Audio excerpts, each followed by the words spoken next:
የመጀመሪያው ፕሮግራም የሚሆነው የመግቢያ ጸሎት ነው። እንደነገርኳችሁ በቆሞስ አባ ገብረ ማርያም ይቀርባል። አባ ገብረ ማርያም ወደ መድረክ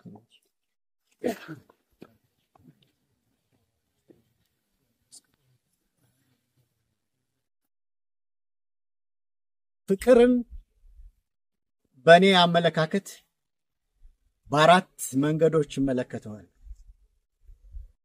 ፍቅር ከእናት፣ ፍቅር ከሚስት፣ ፍቅር ከአባት፣ ፍቅር ከጓደኛና ከሀገር አንድ ላይ ናቸው። ፍቅር ከእናት ሁሉ ጊዜ ከለላ መስጠት ነው። ሁሉ ጊዜ ሕፃን ማድረግ ነው። ሁሉ ጊዜ አደጋ ይደርስብሃል የሚል አይነት ስሜት ነው። ፍቅር ከሚስት ደግሞ ሁሉ ጊዜ ጀግና እንደሆንክ ሁሉን ነገር ማድረግ እንደምትችል በወጣህበት ውለህ እንደምታድር አይነት ስሜት ነው የሚታየው እና ከእናት ፍቅር የሚለይበት መንገድ አለ። ፍቅር ከጓደኛ ደግሞ ጓደኛህ አንዳንዴ ብርቱ ጓደኛ ከሆነ አለኝታ አድርጎ ያፈቅርሃል፣ ወይንም ደግሞ አንዳንድ ጊዜ ቅናት ስሜት ያድርበታል በምትሰራው ስራ እና እንቅፋትህ ሲሆን ታገኘዋለህ። ፍቅር ከአባት ደግሞ ሁሉ ጊዜ አንተን ኃላፊነትን ተሸካሚ እንድትሆን፣ ብርቱ እንድትሆን፣ በራስህ እንድትተማመን፣ ጀግና እንድትሆን እየቀረጸ ያወጣሃል ማለት። ሀገርና እናት ግን ብዙ ጊዜ የማቀፍ ጉዳይ ነው። አለመታደል ሆኖ ግን ኢትዮጵያችን ልጆቿን የምታቅፍበትና የምትደግፍበት ወቅት ላይ አይደለንም ያለን። ልጆቿን የምታሳድድበት፣ ልጆቿን የምታስርበት፣ ልጆቿን የምትገልበት በክፉ ፈተና ወቅት ነው ያለን። ስለዚህ ምክንያቱ መሪዎቻችን ፍቅር የማያውቁ ስለሆኑ ነው። ፍቅር የማያውቁ ስለሆነ እኛ ማሳየት ያለብን ለነዚህ ክፉ ሰዎች፣ ለነዚህ ህዝቡን ሰላም ለነሱ ሰዎች ፍቅር እየዘራን ወደፊት መራመድ ነው። እርስ በርሳችንን በመጀመሪያ ደረጃ በፍቅር ማስተሳሰር ነው። የነዚህ የመሪዎቻችንን ክፉ ስሜት፣ የጥላቻ ስሜት፣ የበቀል ስሜት ከኛ ውጭ አድርገን ልክ እንደነሱ ሳንበቀልም ክፋታቸውንም በምድራችን ላይ ሳናሰፍን ህዝቡን አቅፈን አጥፊዎችን ግን በህግ ለመፋረድ ወደ ድል አቅጣጫ ያመራን። ስለዚህ መርሳት የሌለብን አገራችን ያጣችው ምንም ነገር ሳይሆን ፍቅርና ሰውን የሚወድ ሰው ነው ያጣችው እና ይሄንን ልናስተምራቸው ይገባል። በመካከላችን አስፍነን ለወደፊት ለምንመኘው ለምናመጣው ለህዝቡ የፍትህ ስርዓት ምሳሌዎች መሆን ያለብን እያንዳንዳችን ምሳሌ ሆነን መገኘት አለ። ህዝቡን የማፍቀር፣ ሀገሪቱን የማፍቀር፣ ሰላም የማስፈን፣ ህዝቡን የመደገፍ፣ ብሶቱን የማዳመጥ፣ ፍትህ የመስጠት ይሄንን ነው ያጣው ህዝቡ፣ ሌላ ነገር አላጣም። ግን ይሄንን መስጠት እንኳን ያቃታቸው መሪዎች ነው ያሉት። አገራችን የሚራብ ሰው ያለባት አካባቢ ናት። ነገር ግን አገራችን እንዲፈፈረክ የተፈቀደው ምንድነው? ሰው የሚያጠፋ ድሮን አስቀድሞ እሱን ነው ያዘጋጀን። ሰውን ማጥፋት አለብኝ ብሎ አስቦ ማለት። ስለዚህ አስተሳሰባችንና ቅኝታችን በቆይታችሁ እንደተሰጣችሁም የትምህርት ጊዜ አጠቃላይ ሰው መውደድን፣ ሀገር ማክበርን፣ ሰዎችን ማዳመጥን፣ ፍትህ መስጠትን ስንመራ ደግሞ ከሰዎች በታች አድርገን ራሳችን አገልጋይነትን ማለማመድና ማስፈል ይገባናል ለማለት ነው። እቺን ልነግራችሁ ነው የቀረብኩት። በቆይታችን በጣም ተደስቻለሁ። በቂ የሆነ ራሳችሁን በመሪነት ልታበቁ የምትችሉበትን ዕውቀት አግኝታችኋል። ይህን ተጠቀሙበት ነው የምለው። አደራ ስናቸንፍም ሆነ አሁን በውጊያ ላይ ያለን ህዝቡን ሰላም እንዳንነሳው አደራ እላለሁ። አመሰግናለሁ። ስልጣኑ ለውጥ እንዳመጣ እንደዚህ ሆናችሁ ማየቴ በጣም ደስ ብሎኛል። ሌላው በአንድ ምሳሌ ልጀምርና አንድ መልእክት ወይ ምክር አዘል ነገር ልጨርስ። አንድ ሌባ እየሰረቀ ሰዎች ይደርሱበት። ከዛ ይደርሱበት ሰርቆ እየበላ ማለት ሲደርሱበት ከእጁ ጣለውና የሚበላውን ወደ ሰዎች ሲዞር እዚህ ጋር ወጥ ይነካዋል፣ ነክቶት ኖሯልና ሰዎች ምን እያረክ ነው ይሉት። አረ ምንም ብሎ ይክዳል። እና አፍ ላይ ያለው ምንድነው ሲሉት አይ ባፌ ማን በልቶበት ነው።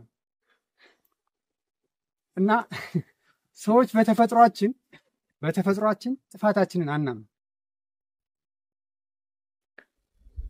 ትልቁ በነገራችን ላይ ትልቁ ጦርነት ከራስ ጋር የሚደረግ ጦርነት፣ ትልቁ ድልም ራስን ማሸነፍ።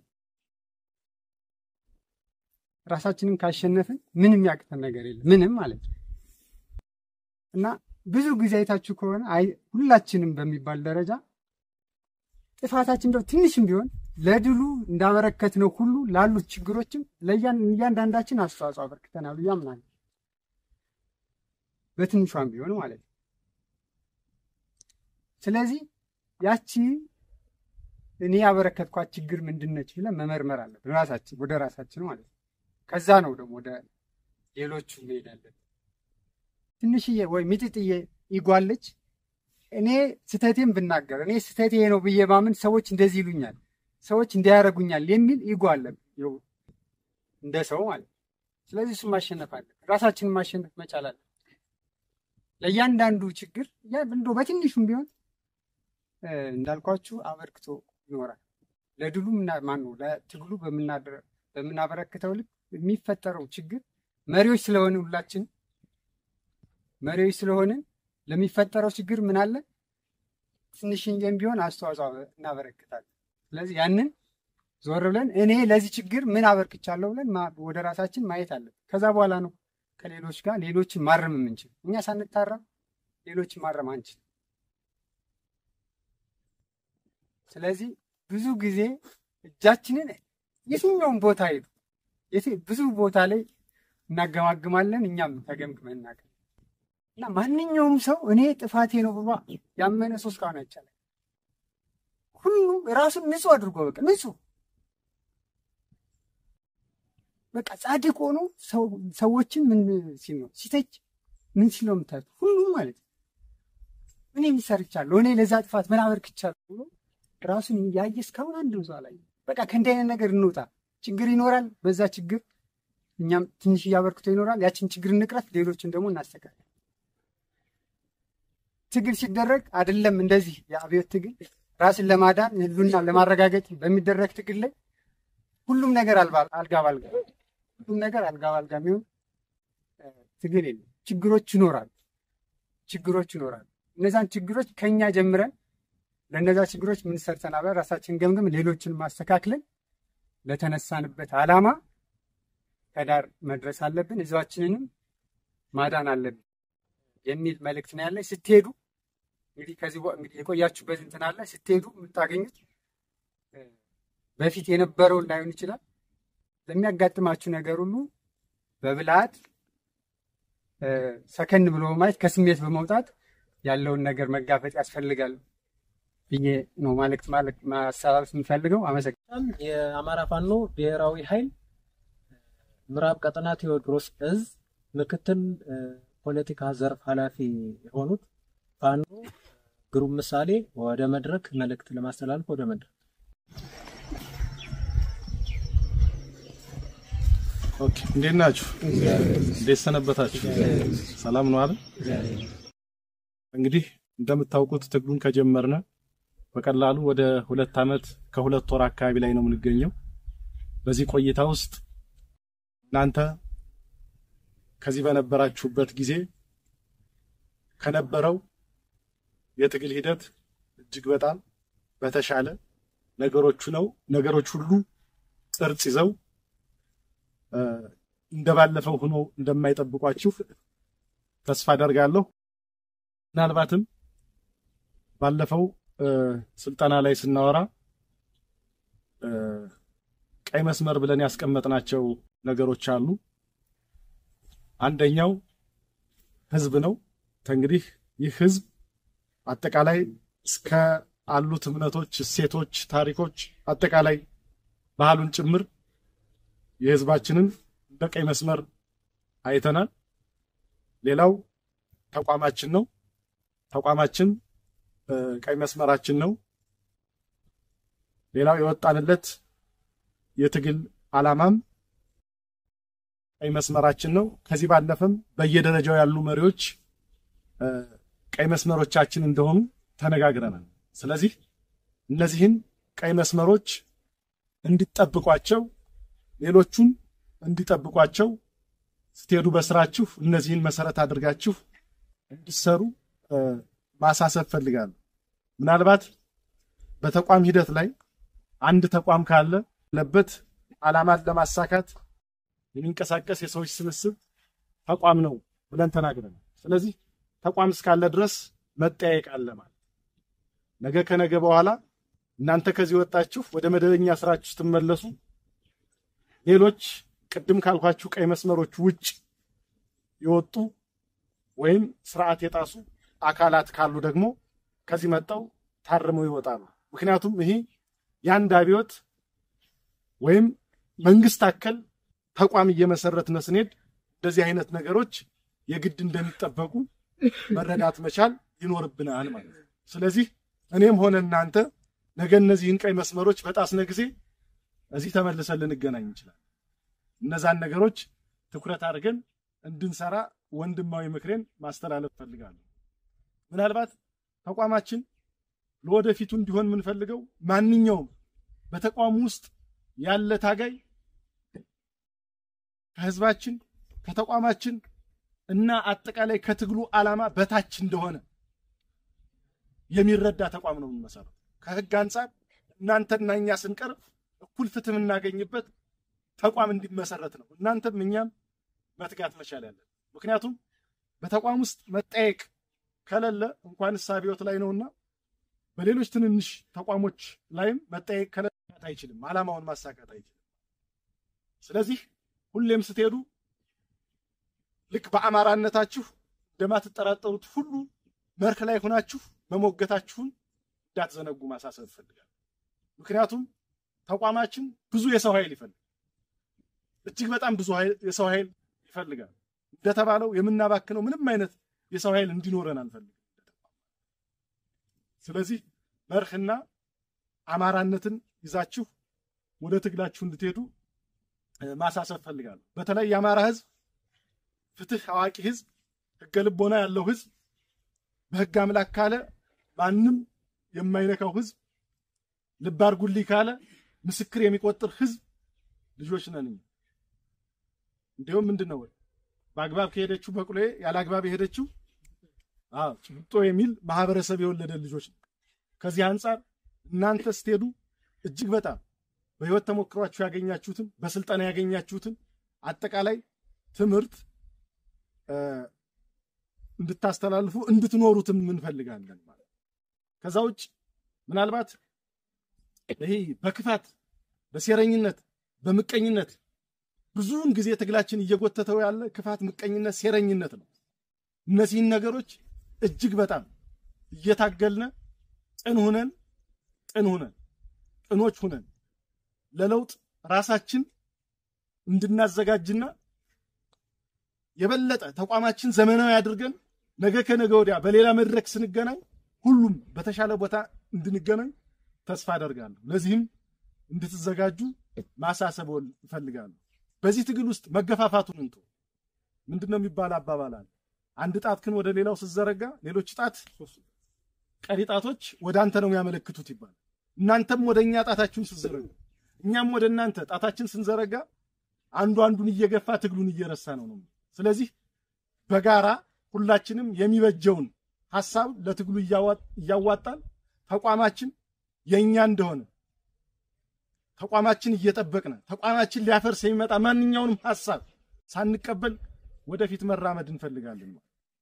ምናልባትም እንዳትረሱት ባለፈው የነገርኳችሁን ነገር በድጋሚ አስምሬ መናገር ፈልጋለሁ። ስለ ኔልሰን ማንዴላ የነገርኳችሁ ኔልሰን ማንዴላ 27 ዓመት ሙሉ በግዞት እስር ቤት ቆይቶ ከወጣ በኋላ ወክ ያደረገ ካፌ ላይ ምሳ ሊበላ ሲሄድ አንድ ሰው አገኘ ነው አይደል ያልኳችሁ? ስለዚህ ምግብ እንብላ ብሎ ሲጠራው ያ ሰው ከነ ማንዴላ ጋር ቁጭ ብሎ እየበላ ምን ያደርግ ነበር? እጁ ይንቀጠቀጥ ነበር፣ በጣም ይረበሽ ነበር። እና የማንዴላ አጃቢ ምንድነው ያለው? ምን ሆኖ ነው ይህ ልጅ እየተመገበ እጆቹ ይንቀጠቀጡ ነበር፣ ሰላም አይደለም ነበር ይለዋል። ከሄደ በኋላ ተነስቶ ከሄደ በኋላ ኔልሰን ማንዴላ ምንድነው ያለው? አይ እኔ 27 ዓመት ሙሉ እስር ቤት በነበርኩበት ወቅት ቶርች ተደርጌ ተገርፌ ስመለስ እየጮህ ውሃ ስጡኝ እያልኩ ጮህ ነበር። የዛን ጊዜ የማረሚያ ቤቱ ዘበኛ ወይም ጥበቃ አሁን አብሮን ምግብ የበላው ሰው ነው። ውሃ ጠማኝ እያልኩ ስጮህ እየመጣ ሰውነቴ ላይ ሽንቱን ይሸናብኝ ነበር እና የድሮውን ቂም ይዤ ምጎዳው ማስረው አሁን ፕሬዝዳንት ስለሆንኩ ምገለው ማስረው መስሎት ነው። ሀገር ደግሞ የምትመራው በይቅርታ በመቻቻልና በፍቅር ነው። ስለዚህ ተቋም ሲመራ ምን አለ ማለት ይቅር መባባል አለ፣ መቻቻል አለ፣ አንዱ ለአንዱ በጎ ሆኖ ማሰብ ነው። ስለዚህ በስራ ሂደት ምናልባት ከዚህ ላይ በኖራችሁበት ወቅት የበደላችሁ ልትኖሩ ትችላላችሁ። ካሁን በኋላ ግን ያን ሁሉ ነገር ረስተን በአዲስ መንፈስ ራሳችን አድሰን ወደ ስራ ምን ሄድበት በሰዓት ድፍን አማራ በወሎ በሸዋ በጎጃም በጎንደር ውጊያ ነው ያለው። ትላንትና አብረዋችሁ የነበሩ ወንድሞቻችን ወድቀው ልታገኙአቸው ትችላላችሁ። የነሱን ዓላማ ለማሳካት ነው እዚህ ስትወጡ ለራሳችሁ ቃል ገብታችሁ መሄድ ያለበት። ምክንያቱም ሁሉም ነገር ያልፋል። ቅድም እንደነገርኳችሁ ደህና ተቋም ስናገኝ መጠየቅ ሁሉም እኩል የሚሆንበት ተቋም በግለሰቦች ማይሽከረከርበት ለልጅ ልጆቻችን ምናስተላልፈው ትልቅ ተገነባ ተቋም ለመመስረት ከዚሁ ጀምራችሁ ቃል ገብታችሁ እንድትሄዱ ማሳሰብ ፈልጋለሁ። በመጨረሻ በተቋማችን የአማራ ፋኖ ብሔራዊ ኃይል ምዕራብ አማራ ቀጠና ቴዎድሮስ እዝ አባላትና ስራ አስፈጻሚዎች ወክዬ አሁን ጀምሮ ነፃ ሆናችሁ ወደ ስራችሁ የተመለሳችሁ መሆናችሁን ማሳሰብ ወዳለሁ። አመሰግናለሁ።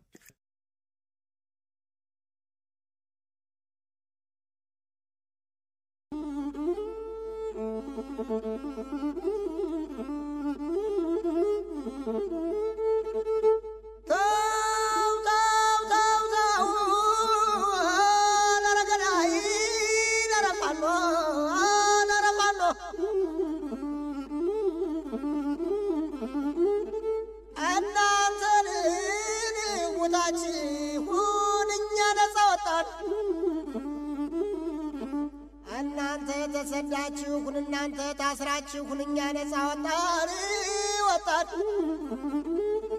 በዚህ ክፉ ዘመን ስንቱን ጎበዝ አጣን ነው ቀረገዳይ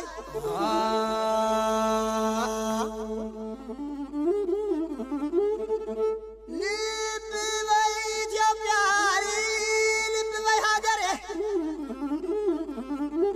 በታጋሽ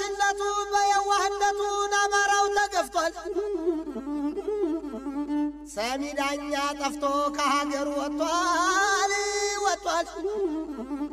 እንግዲህ ግን በቃ ሆ ብሎ ተነስቷል። እንደወረዳይ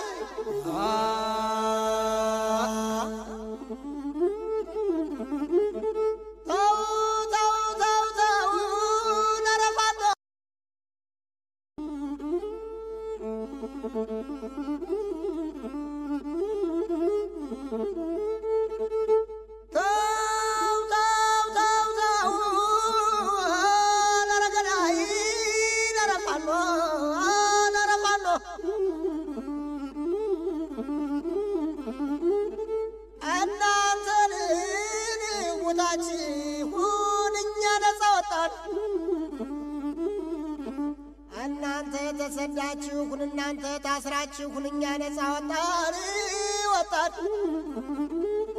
በዚህ ክፉ ዘመን ስንቱን ጎበዝ አጣን ነው ቀረገዳይ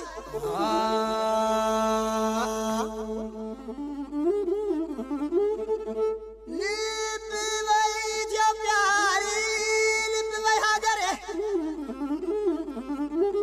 በታጋሽነቱ በየዋህነቱ አማራው ተገፍቷል። ሰሚ ዳኛ ጠፍቶ ከሀገሩ ወጥቷል ወጥቷል። እንግዲህ ግን በቃ ሆ ብሎ ተነስቷል። እንደወረዳይ